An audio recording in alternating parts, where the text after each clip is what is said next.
Australia's sporting success. They play hard, they play often, and they play to win. Australian sports teams win more than their fair share of titles, demolishing rivals with seeming ease. How do they do it?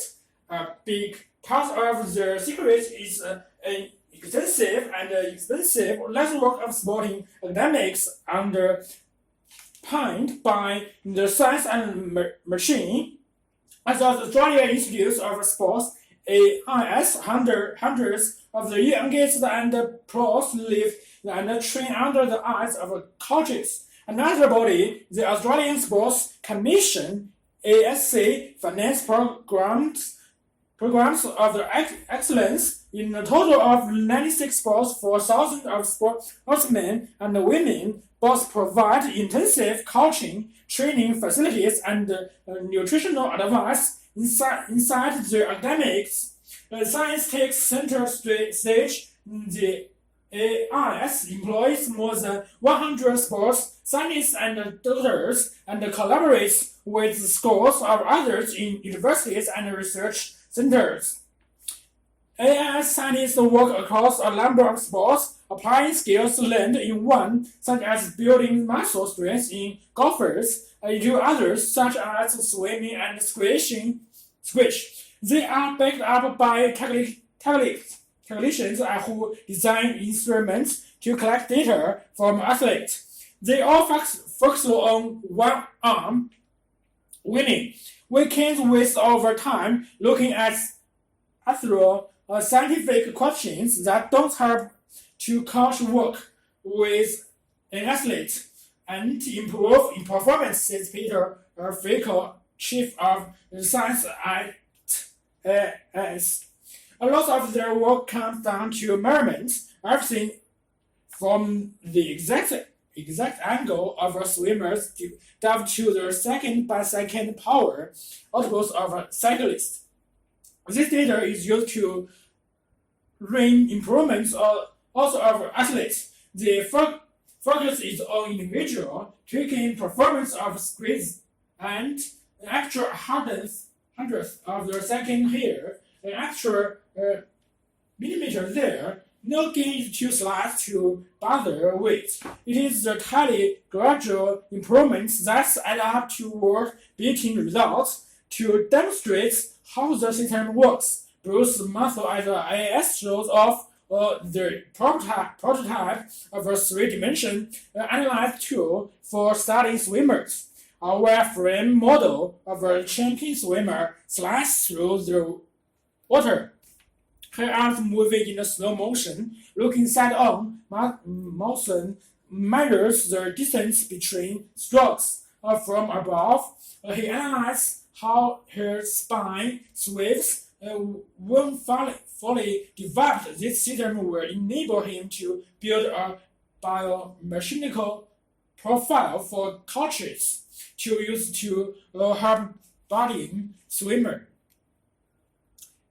Mason's contribution to sports also includes the development of the swim analyze. System now used in Australian nation in competitions. It collects images from digital cameras running at 50 frames a second and breaks down each part of a swimmer's performance into factors that can be analyzed individually. Stroke length, stroke or frequency, average duration of each stroke, velocity, start, lap and finish time, and so on. At the end of each race, swim splits out data on each swimmer. Take a look, says Manson, pulling out a sheet of data. He points out the data on the swimmers in second and third place, which shows that the one who finished third actually swam faster. So why did he finish the 35 hundredths of a second down? He turned 10 times over 44 hundredths of a second behind the other guy, says Mason. If he can improve on his turns, he can do much better. This is the kind of accuracy that AIS scientists research is aiming to a range of sports with the Cooperative Research Center for Microtechnology in Melbourne, they are developing obtrusive sensors that will be embedded in athlete's clothes or running shoes to monitor his rate, sweating, his production, or any other factors that might have been impacts on the athlete's ability to run. There's more to it than simply measuring performance. Vehicle gives the example of athletes who may be down with cough and coughs 11 or 12 times a year. After years of experimentation, AS and the University of Newcastle in New South Wales developed a test that measures how much of the immune system protein immunoglobulin is present in athletes' saliva. If HI levels suddenly fall below a certain level, training is eased or dropped altogether. Soon, HI levels start rising again, and the danger passes. Since the tests were introduced, AS athletes in all sports have been remarkably successful at staying healthy. Using data is a complex business. Over before championship sports scientists and the coaches start to prepare their athletes by developing a competition model based on what they expect will be their winning times. You design the model to make that times says Mason.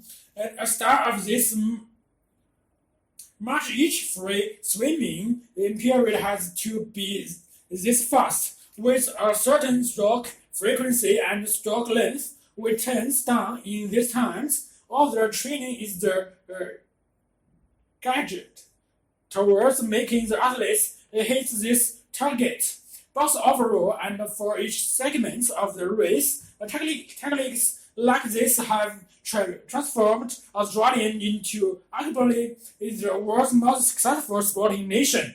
Of course, there's nothing to stop other countries copying, and many have tried. Some years ago, the AS unveiled clothing-lined jackets for endurance athletes at the Olympic Games in 1996. This slashed as much as 2% of cyclists and rowers' times. Not everyone uses them. The same has happened to the altitude tents developed by AS to replicate. Everyone uses them. By IS to replicate, everyone uses them, and the same has happened to the altitude tents. The same has happened to the altitude tents developed by AIS to replicate the effects of altitude training at the sea level. But Australia's successful story is about more than easily copied technological fixes, and up to now, no nation has replicated its all-encompassing system.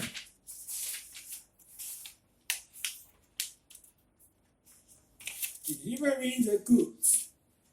International trade is growing at a stunning pace, where the global economy has been expanding at a pace of 3% a year. The volume of trade has been rising at a compound annual rate of about twice that. Foreign products for meat to machinery play a more important role in almost every economy in the world, and foreign markets now tempt businesses that never much worried about sales beyond their nation's borders. What lies behind this explosion in international commence the general worldwide decline in trade barriers, such as custom duties and imports quotas. It's surely one explanation in the economic opening of countries that have traditionally been mere player is another. But the one force behind the exports boom has passed almost unnoticed, and the rapidly falling cost of getting goods to markets. Theoretically, in the world of trade, shipping costs do not matter. Goods, once they have been made, are assumed to move in instantly and at a cost from place to place. The real world, however, is full of fractions. Cheap labor may make Chinese clothing competitive in America, but it still is in shipments tie up working capital and cause winter clothes to arrive in spring. Trade may lose its advantages. At the turn of the 20th century, agriculture and manufacturing was the two most important sectors almost everywhere, accounting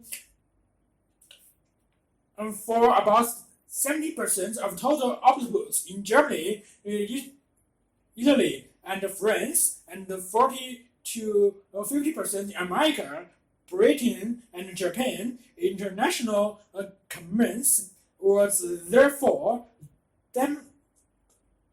dominated by raw materials such as waste wood and iron ore, or processed commodities such as meat and steel, but this source of products are heavy and bulky, and the cost of transporting them relatively high. Countries still trade disproportionately with their geographical neighbors over time. However, world output has shifted into goods whose worth is unrelated to their size and weight.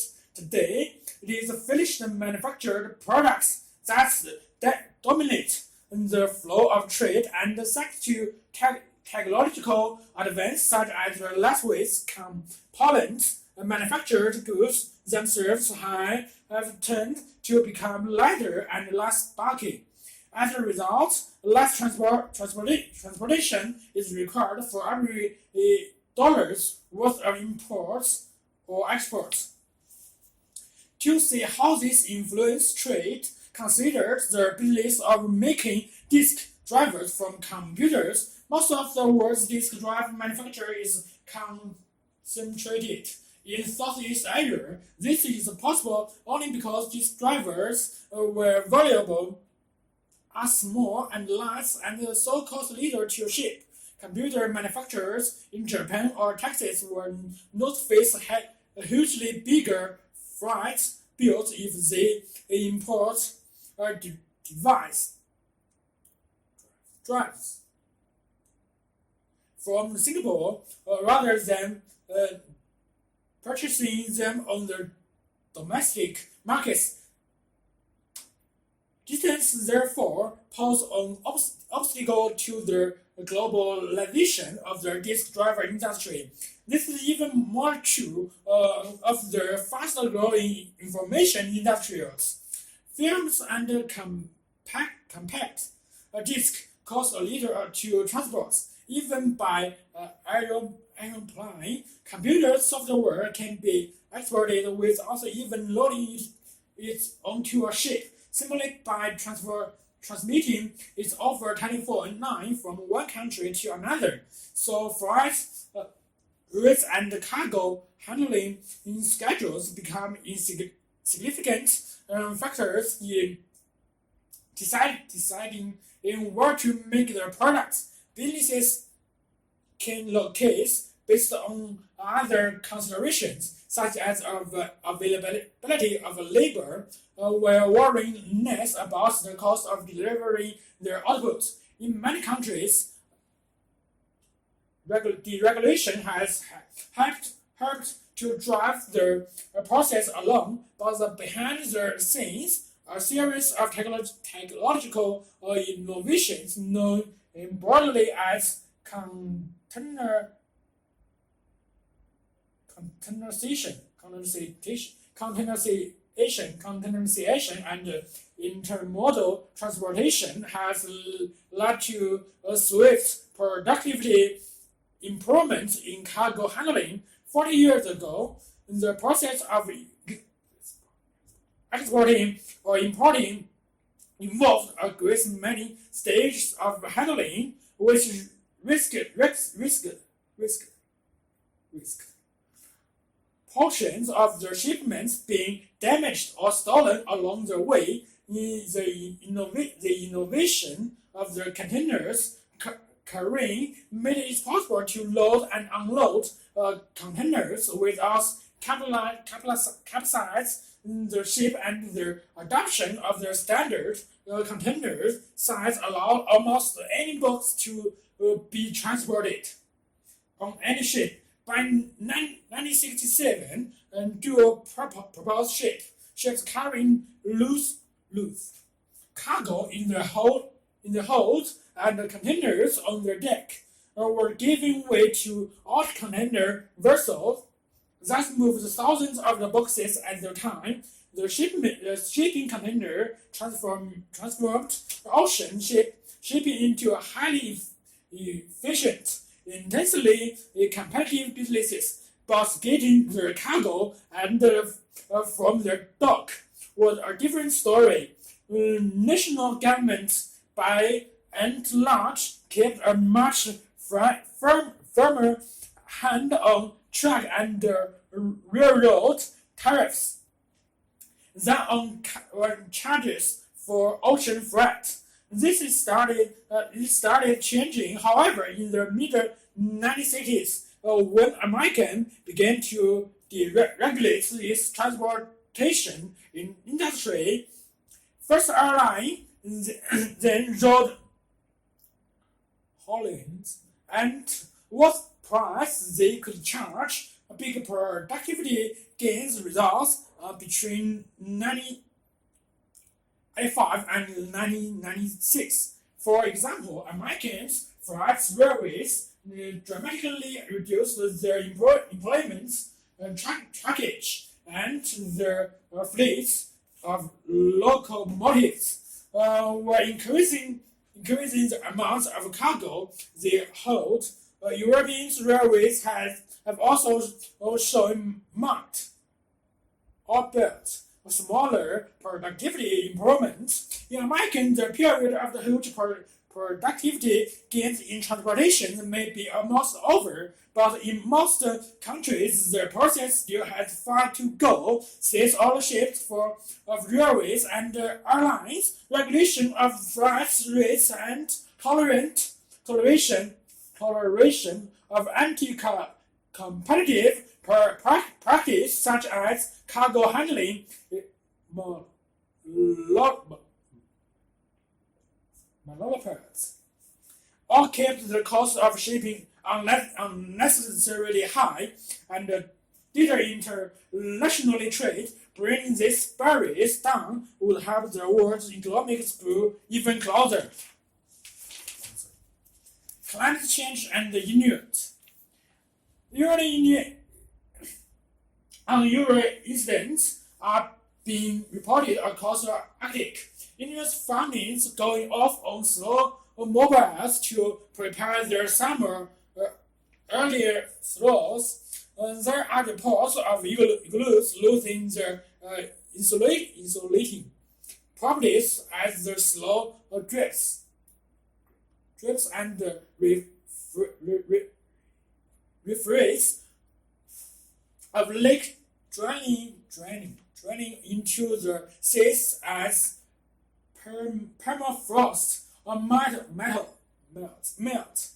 and sea ice breaking up earlier than usual, carrying shields beyond the reach of hunters. Climate change may still be a rather abstract idea to most of us, but in the Arctic it is already having dramatic effects if summertime ice continues to shrink at its present rate. The Arctic Ocean could soon become virtually ice-free in summer.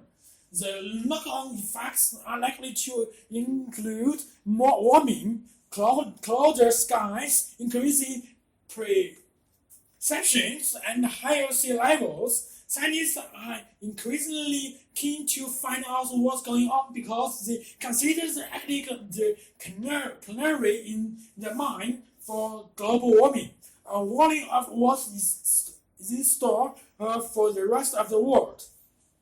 For the Inuits, the problem is urgent. They live in precarious balance with one of the toughest environments on Earth. Climate change, whatever its causes, is a direct threat to their way of life. Nobody knows the Arctic as well as the locals, which is why they are not content simply to stand back and let outside experts tell them what's happening. In Canada, where the Inuit people are generously gardening their hard-earned autonomy in the country's newest territory, Lebanon. They believe the best hope of survival in this changing environment lies in combining their ancestral knowledge with the best of the modern science. This is a challenge in itself. The Canadian Arctic is a vast, treeless polar desert that's covered with snow for most of the year. Venture into this terrain and you get most idea of this hardship facing anyone who calls this home. Farming is also the question, and nature offers much picnics. Humans first settled in the Arctic a mere 4,005 years ago, surviving by exploring sea mammals and fish. The environment has tested them to the limit. Sometimes the colonists were successful, sometimes they failed and vanished. But around 1,000 years ago, one group emerged that was uniquely well adapted to cope with the Arctic environment. This true, people moved in from Alaska, bringing cattails, slides, stocks, potteries, and iron tools. They are ancestors of today's Inuit people. Life for the descendants of the people is still harsh. Nevertheless, it's 1.9 million square kilometers of rock and ice, and a handful of islands around the North Pole is currently home to 2,500 people, or about a handful of them indigenous Inuits. Over the past 40 years, most have abandoned their nomadic ways and settled in the territories 28 isolated communities, but they still rely heavily on nature to provide food and clothing. Provisions available in local ships have to be flown into vessels on one of the most costly air networks in the world, or brought by supply shipping during the few ice-free weeks of summer. It would cost a family around 7,000 pounds a year to replace meat they obtained themselves through hunting with imported meat.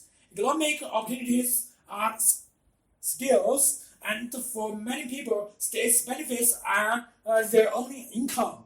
What the Inuits may not actually starve is hunting and trapping are curtailed by climate change. There has certainly been impacts on people's health.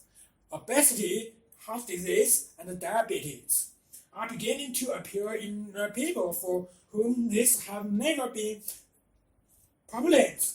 There has been a crisis of identity as the traditional skills of hunting, trapping and preparing skins have begun to disappear in Nevertheless, igloo and Ymir society where adults who were born in igloo have children who may never have been out on the land. There's a high incidence of depression. With so much at stake, the Inuits are determined to play a key role in teasing out the mysteries of climate change in the Arctic. Having survived the for countries, they believe their wealth of traditional knowledge is vital to their task, and Western scientists are starting to join on this wisdom, increasingly referred to as Inuit. Quantum gating, or IQ. In the earlier days, scientists ignored us when they came up here to study anything. They just figured these people don't know very much, so we won't ask them, said John McGolick, a Inuit leader and politician. But in recent years, IQ had much more credibility and weight. In fact, it's now a requirement for anyone hoping to get permission to do research that they consult the communities who are helping to set the research agenda to reflect their most important concerns. They can turn down applications from scientists they believe will work against their interests, or research projects that will impinge too much on their daily lives and traditional activities. Some scientists doubt the value of traditional knowledge because their occupation of the Arctic doesn't go back far enough. Others, however, point out that the first weather station in their final stands back just 50 years. There are still huge gaps in our environmental knowledge, and despite their scientific onslaughts, many predictions are no more than best guesses. IQ could help to bridge the gap and resolve the tremendous uncertainty about how much of what we are seeing is nature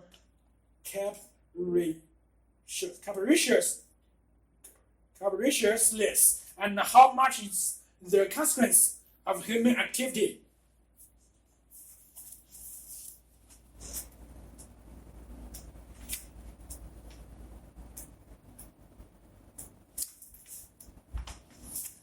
Advantage of public transport.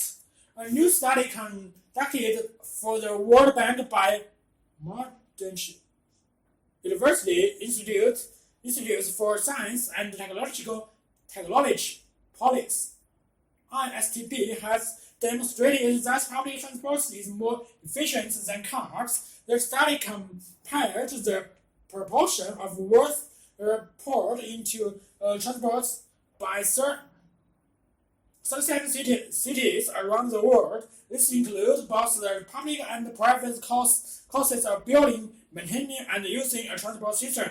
The study found that the Western Australia city of Perth is a good example of a city with minimum public transport.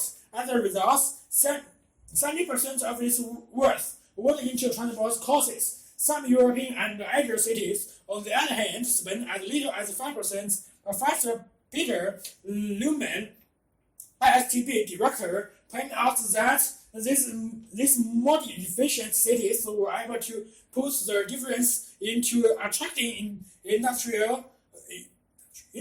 and jobs or creating a better place to live. According to Professor Luhmann, a large Australian city of Melbourne is a rather unusual city in this sort of comparison. He described it as two cities: a European city surrounded by a car, dependent one. Melbourne's large train network has made car use in the inner city much lower, but the outer suburbs have the same car-based structure as most other Australian cities. The explosion in demand for accommodation in the inner suburbs of Melbourne suggests a recent change in many people's preference to where to live. Newman says this is a new, broader way of considering public transport issues. In the past, the cost of public transport has been made on the basis of environmental and social justice considerations rather than economics. Newman, however, believes that study demonstrates that the auto-dependent city model is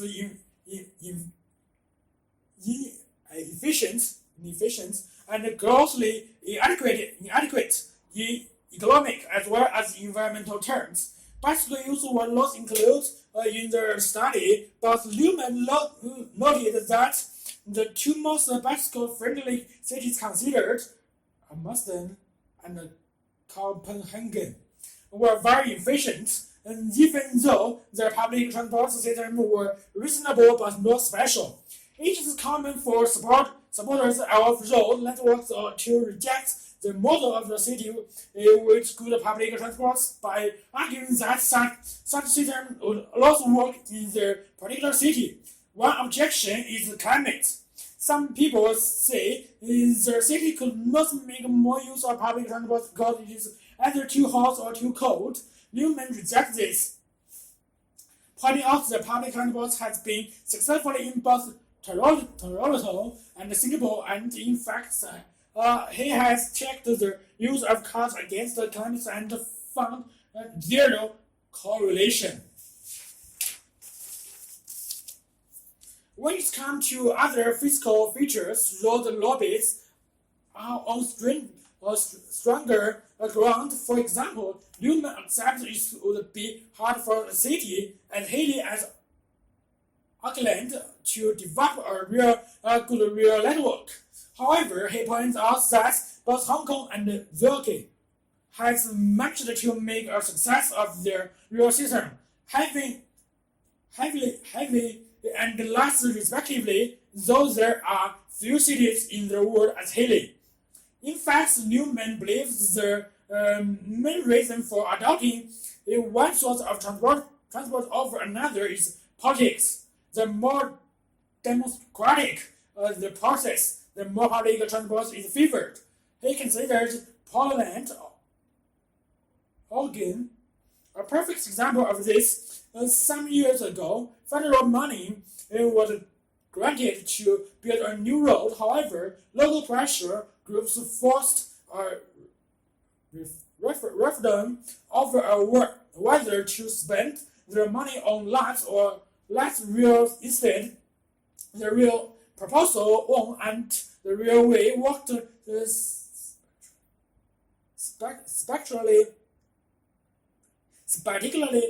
particularly well in the years that have followed. More and more rail systems have been put in, dramatically changing the nature of the city.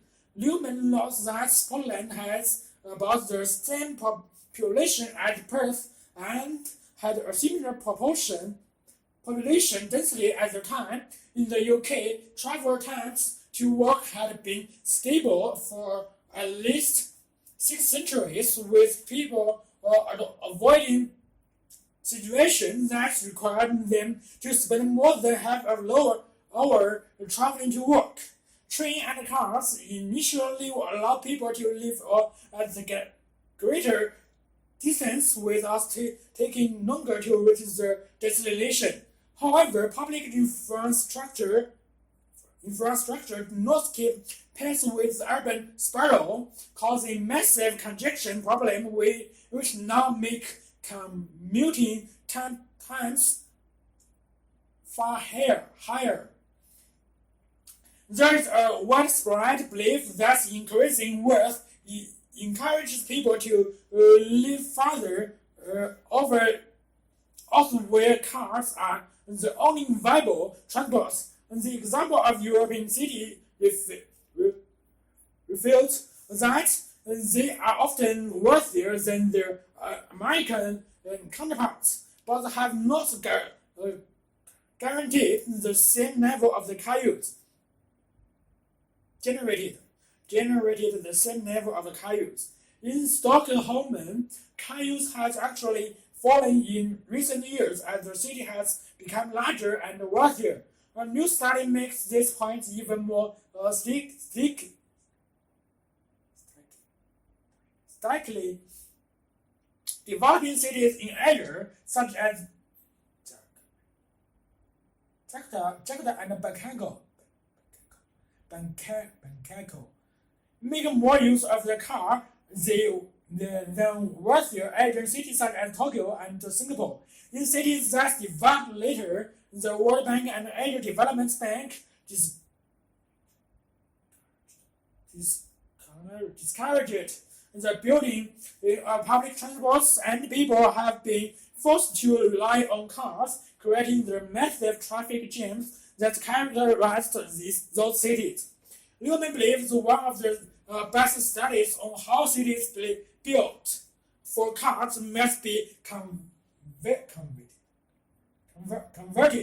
converted to real use is the Urban Village report, which uses Melbourne as an example. Is found that pushing everyone into the city center was not the best approach. Instead, the proposal advocates the creation of urban villages as hundreds of cities, mostly around the railway station. It was once assumed that improvements in telecommunications would lead to more dispersal in the population as people were no longer forced into cities. However, the ISTP team's research demonstrates that the population and job density of cities remained constant in the 1980s. After decades of decline, the explanation for this seemed to be that it is valuable to place people working in the related field together. The new world will largely depend on human creativity, and creativity flourish where people came together face to face.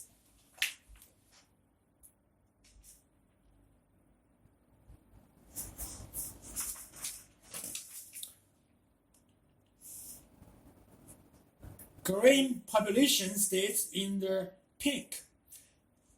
Elderly people are growing happier, and more independent, say American scientists. The results of a 40-year study to be announced later this month reveal that the diseases associated with old age are afflicting fewer and fewer people, and when they do strike, it is much later in life. In the last 14 years, the National Long-Term Health Care Survey has gathered data on the health and lifestyles of more than 20,000 men and women over 65. Researchers now analyzing the results of data gathered in 1994. These theorists, high blood pressure and circulation problems, the major medical complaints in the age group, are tripling in a similar proportion every year, and the data confirms that the rates at which these diseases are declining continues to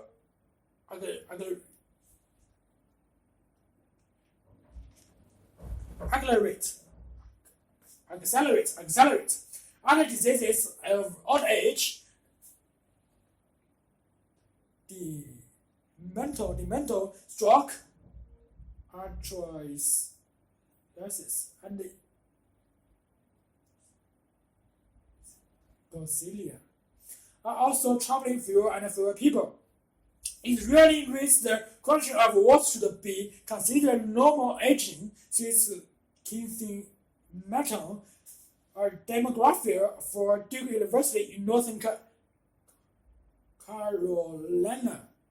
He says the problem detectors accepted as normal in 65 years old in 1992 are often not appearing until people aged 70 or 75.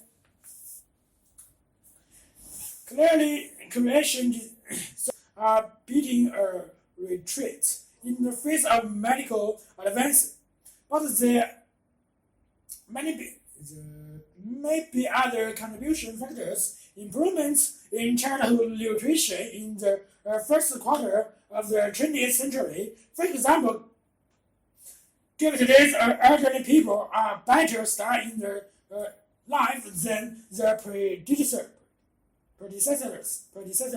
On the downside, the data also reveals failures in public health that have caused sugar in some illnesses, increases in some cancers, and bronchitis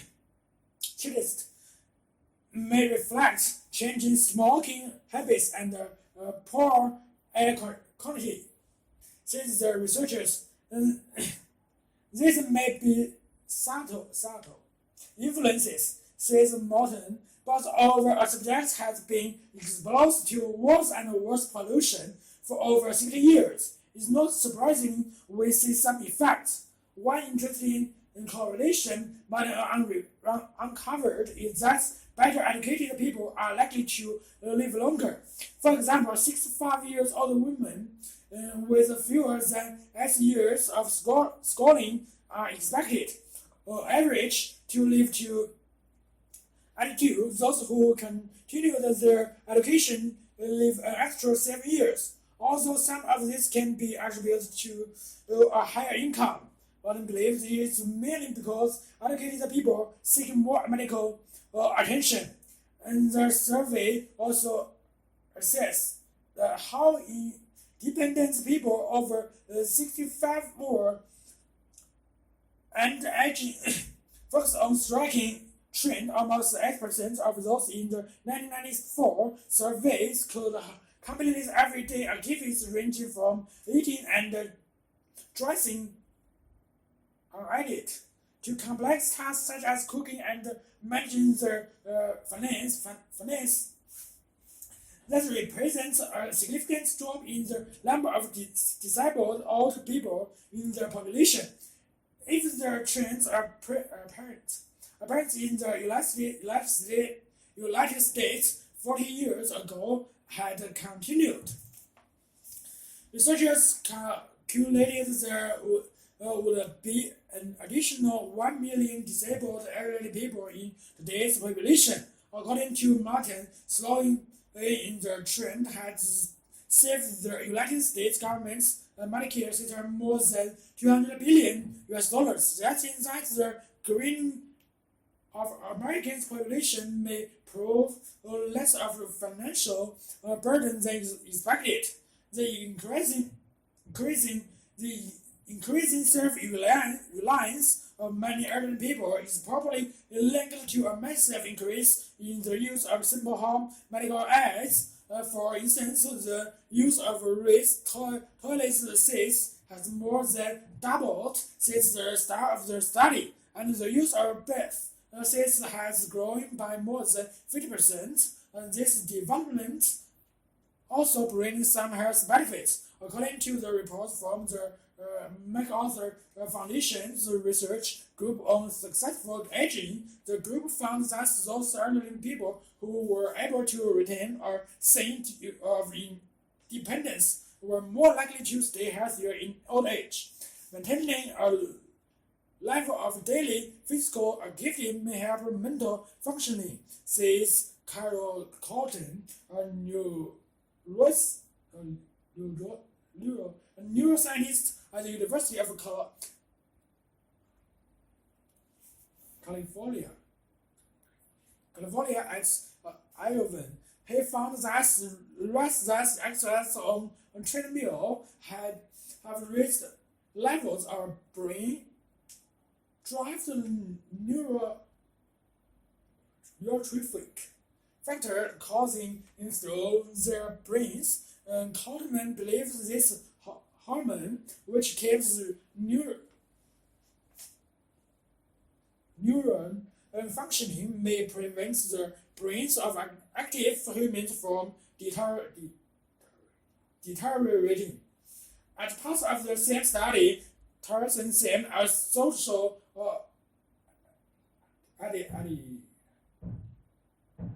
epidemiologists at the University of Southern California in Los Angeles.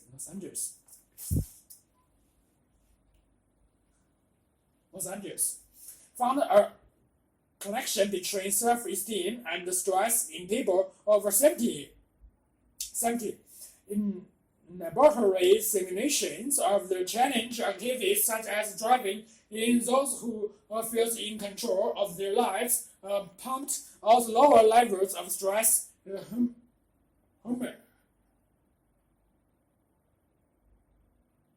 hormones such as cortisol.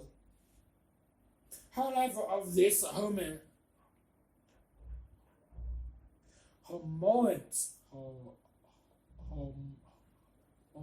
hormones have been linked to heart disease.